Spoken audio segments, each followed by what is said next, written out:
VMware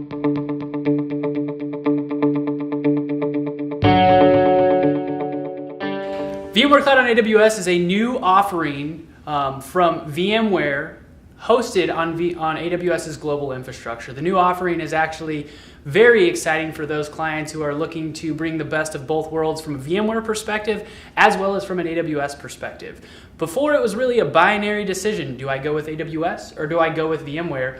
And now you can actually jointly deploy those solutions and really support those hybrid IT initiatives that you have. When we peel back the covers and really look at what's under the hood on the new offering, we're really looking at the typical VMware Cloud, NSX, vSphere, and vSAN deployed on AWS's global footprint. This will not be a nested hypervisor solution. This will not be deployed on top of EC2. This will actually be deployed on bare metal servers that are hosted in AWS's global data centers. So this is really great because you're going to get those typical tools that you use to manage and deploy infrastructure services on the VMware side, but you're going to get the added benefit of AWS's global infrastructure and scale. Whether you want to deploy this in the Western region, Eastern region, the UK, Asia Pacific, you name it, you're going to have that capability. So really, you're going to have the same autonomy, the same scalability that we saw on AWS's side, now with the added benefit of monitoring, managing, and controlling those environments through vCenter.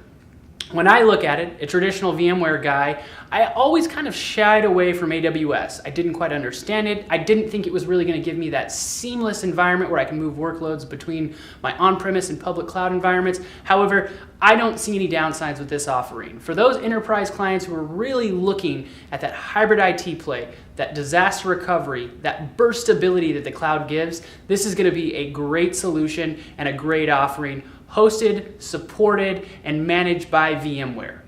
When we look at the offering, it is not going to be for the small to medium-sized business. These are going to be very robust infrastructures, and enterprise clients will probably most notably be the first ones to really look at AWS or the VMware Cloud on AWS offering.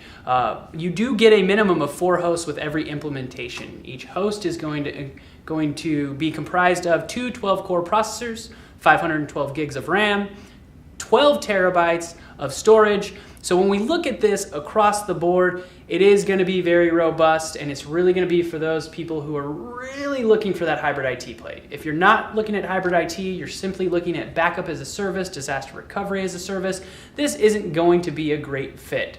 Now, for those of you who are using NSX in your environment currently, there are some awesome announcements coming in the future from a workload portability standpoint. Today, you can't seamlessly move one workload over from your on-premise environment to the public cloud environment. That would be a cold migration, a vMotion of both the storage as well as the application. However, there is a roadmap for NSX integration where we can live migrate workloads back and forth. To me, once this capability is built in, which I expect to see it in the Q1 of 2018, possibly early Q2, this is really going to make hybrid IT feasible. We talk about it, it's something that everybody wants, but the ability to really move things back and forth seamlessly isn't quite there without rewriting of the application or minimal downtime.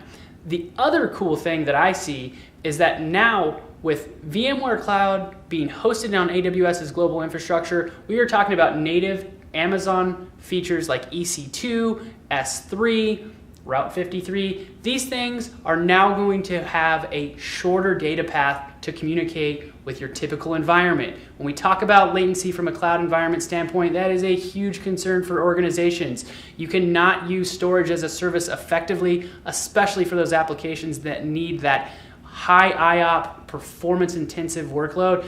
You're really going to have to not look at the cloud for that offering. However, when I have my VMware Cloud AWS instance running in the same rack as an AWS EC2 instance or an S3 instance, these things now can work together. It can be seamless. You won't have that data path that you have to travel across the World Wide Web or the internet. For those of us who can't afford a direct connect, this is going to be some cool stuff. So if you're interested, I highly encourage you to go look at our MicroAge blogs. You can also contact me, Perry Peterson, the Director of Practice Management here at MicroAge, and we'd be glad to discuss this further with you, or however, if this isn't the right fit. But we do have cloud initiatives, and you guys are really looking to move certain things, whether it's application or whether it's a use case based, be more than happy to have those cloud-based discussions with you.